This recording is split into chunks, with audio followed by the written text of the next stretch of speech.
Russian firm Uralvagonzavod has delivered a new batch of T-90M Prorivy main battle tanks to the Russian army. The T-90M Prorivy is equipped with modern electronic warfare systems designed to counter drones and a range of technologies aimed at reducing the tank's visibility on the battlefield.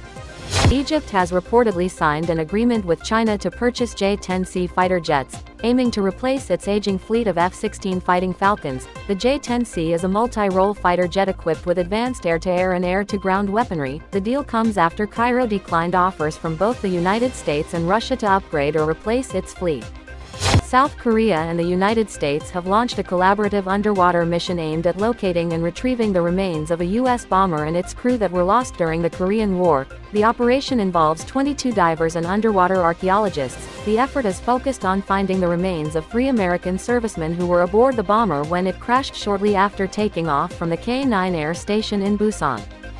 2 German Tornado fighter jets were recently spotted at Edwards Air Force Base in California carrying a nuclear bomb under the fuselage. The image released on social media shows the jet equipped with a B-6112 nuclear bomb trainer, a non-explosive version of the weapon used for training purposes.